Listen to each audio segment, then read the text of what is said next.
कांग्रेस ने देहरादून में संविधान बचाओ रैली आयोजित की, जिसमें बतौर मुख्य अतिथि राजस्थान के पूर्व उप मुख्यमंत्री सचिन पायलट पहुंचे।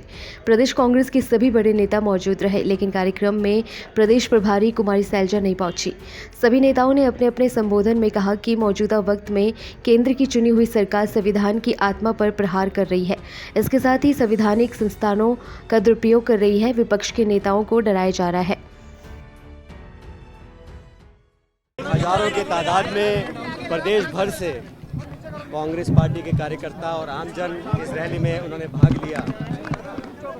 पूरे देश में विपक्ष के नाते कांग्रेस पार्टी ने ये पीड़ा उठाया है कि लगातार केंद्र सरकार और भाजपा जो संविधान की मूल भावना के विरुद्ध काम कर रही है, जो संविधान की मूल भावना से खिलवाड़ कर रही है, लोगों के अंदर एक अजीब तरह का माहौल पैदा किया गया है।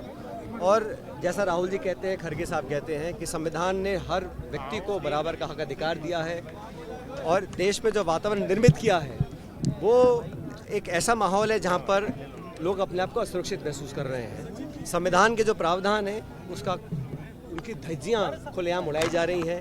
संवैधानिक संस्थाओं को लगातार नीतिगत तरीके से खोखला करने का काम किया जा रहा है।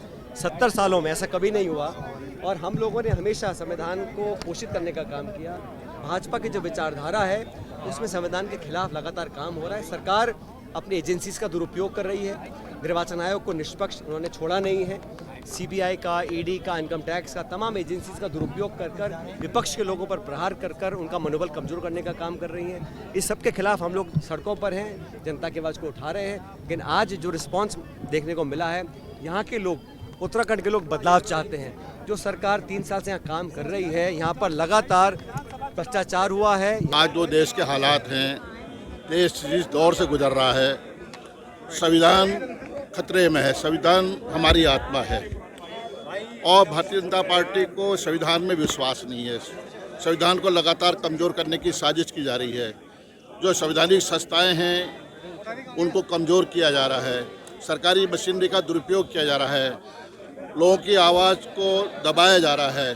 और जो आज के मुद्दे हैं, महंगाई मुद्दा है, बेरोजगारी है और दलित उत्पीड़न का मामला है, और जो हमारे देश के आदिवासी हैं, अल्पसंख्यक हैं, उनके साथ जिससे जातियां जुल्म हो रहे हैं, उसे इतर भारतीय जनता पार्टी देश में लोगों का ध्यान बांटने के लिए, जनता का ध्यान बांटने के लिए नए नए प्रयोग करती है। और आज निश्चित रूप से देश जो प्रजातंत्र में विश्वास करता है, जो लोकतंत्र में विश्वास करता है, जो संविधान में विश्वास करता है, जो भी व्यक्ति हो, हमारी बहन, माँ, हमारे नौजवान साथी, हमारे बुजुर्ग, तो निश्चित रूप से संविधान को बचाने के लिए, लोकतंत्र को बचाने के लिए इस मुहिम में कांग्रेस के साथ खड़े होंगे, ऐसा मेरा मानना है। देखिए, राष्ट्रीय नेतृत्व ने कांग्रेस जनों का आह्वान किया है कि 25 अप्रैल से 30 अप्रैल तक देश के अंदर हर राज्य में आयोजित करने का काम करे और देश के लोगों को इस बात से अवगत कराएं कि वर्तमान समय में जो सरकार सत्ता में बैठी हुई है, वो सरकार जो है संविधान को कुचलने का काम कर रही है, संविधान के विपरीत आचरण करने का काम कर रही है। इसलिए आज संविधान बचाओ के तौर पर जो है यहाँ अखिल भारतीय कांग्रेस राजधानी देहरादून में सभा का आयोजन किया गया। देवभूमि इंसाइट।